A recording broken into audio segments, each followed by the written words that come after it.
तो अपनी सहज अदायगी, दमदार अभिनय और यादगार किरदारों से दर्शकों के दिलों में खास जगह बनाने वाले मशहूर फिल्म अभिनेता आर माधवन को आज राष्ट्रपति द्रौपदी मुर्मू ने पद्मश्री से सम्मानित किया।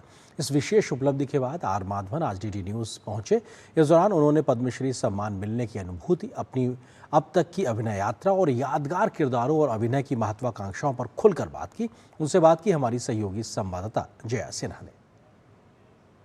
सच कह रहा है दीवाना, इस गीत ने पूरी पीढ़ी को प्रेम करना सिखाया। लेकिन ये बहुत दिलचस्प बात है कि आज इस गाने के पीछे का किरदार पद्मश्री एक बेहद मशहूर अभिनेता कलाकार बन चुके हैं।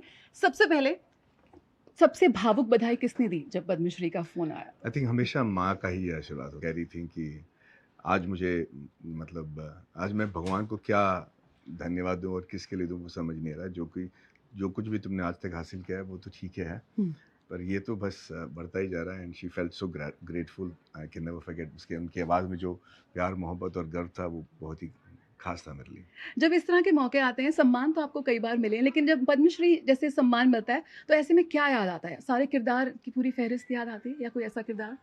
नहीं, किरदार नहीं याद आता, आपको लगता है कि feel very grateful and you feel again very dutiful. आपको लगता है कि एक जिम्मेदारी भी है। That was the most overwhelming feeling. I don't think I looked back upon my work when that first happened. पहला शॉट याद है? मेरे फिल्म की हाँ, या फिर टेलीविजन सीरीज? कुछ भी, सी हॉक के जमाने के हैं। हाँ, नहीं वो तो बनेगी अपनी बात की। पहला शॉट मुझे याद है कि मैं बस में था और हीरोइन आती है और मुझ पे उल्टी करती है। वो मेरा पहला शॉट था। अच्छा, सबसे ज्यादा खतरनाक कौन सा किरदार है? शैतान का वनराज या धुरंधर के सान्याल साहब? कौन ज्यादा खतरनाक है? विदाउट डाउट सान्याल साहब। सान्याल साहब ज्यादा खतरनाक है। अच्छा, ये जो पीढ़ी है, जो भी मौजूदा पीढ़ी है, वो शैतान देख रही है, वो सान्याल साहब को देख रही है। हमने देखा है माधव शास्त्री को। किस तरह से आप आज की पीढ़ी के साथ भी जुड़े हुए? क्या है वो मैडी मैजिक? 2 लाइन में। आई थिंक किरदारों में सही तरीके से जान फूंक देना, वो सबसे ज़रूरी चीज़ है आजकल की पीढ़ी के लिए। और आई थिंक यंगर जनरेशन जो है वो बहुत ही मॉडेस्ट है, बहुत ही शो ऑफ नहीं करती और उन्हें जेन्युइन चीज़ें अच्छी लगती हैं। तो आई थिंक जैसे मेरे किरदार हैं, they are able to relate to that. आज भी जब गाना बजता है रहना तेरे दिल में, तो आपके मन में आता है कि अरे यार, ये फिर मैडी का दौर शुरू हो गया? नहीं, आई एम वेरी ग्रेटफुल यार। कभी इस चीज़ से मैं मुकर नहीं सकता कि और उन्हें जेन्युइन चीज़ें अच्छी लगती हैं। तो आई थिंक जैसे मेरे किरदार हैं, they are able to relate to that.